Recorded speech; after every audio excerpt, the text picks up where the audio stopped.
Okay, welcome back to the channel. We're going to go quickly. We're going to just talk about a couple cool features. And I'm going to address these features just in an individual video as I go. So as you kind of check in, some of the stuff you probably already know. But if you're just starting out with the MPC, some of these features, because they have very similar names, I thought I'd make a series of videos that sort of addresses some of those finer points. We're talking about delete, erase, clear, copy. You know what I'm talking about. So we're going to just kind of take a look at them and maybe can make these a little bit more transparent of what they actually do. So I've got a little teeny sequence going on. I'll record this pad here real quickly. It's just a bar.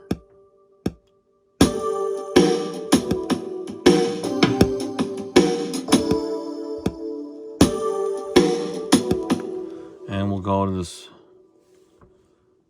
synth. So we got 3 tracks right here.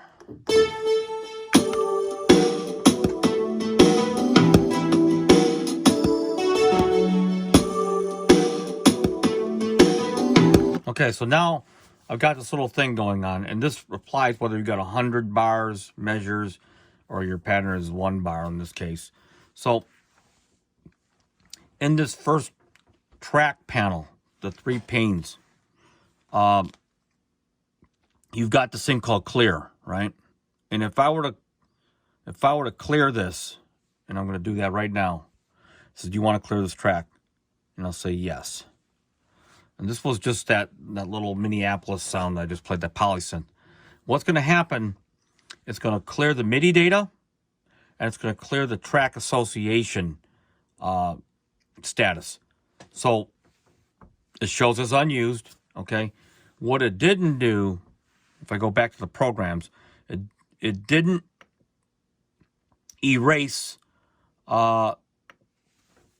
the actual program. So the program, these key group programs that I had, Cherish Minneapolis, are still there, okay?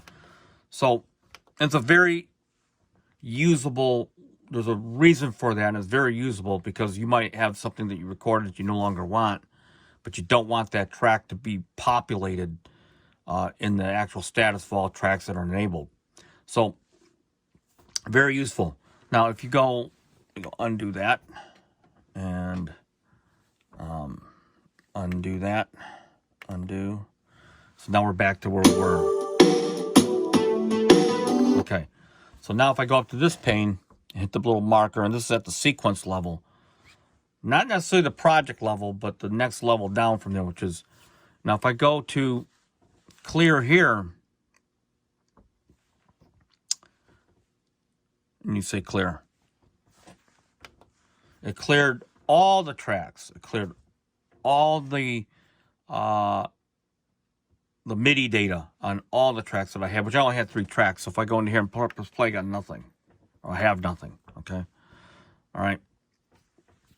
Now, if you look at here, I got filter pop still in here, and I still have the 2 key groups that I have in here. So what that essentially did is it wiped out not the entire slate, but it's just one level beyond creating a whole new sequence from scratch. So if I went into here in the menu and I went new project, it's going to wipe out all the MIDI data, all the tracks like clearing would have done at that level, and it's going to wipe out all the programs. So if I go here, don't save, now I have just a blank slate. We're back to normal where we were. Okay. So hopefully that gives you an idea of what clear means at those two levels, at the track and at the sequence.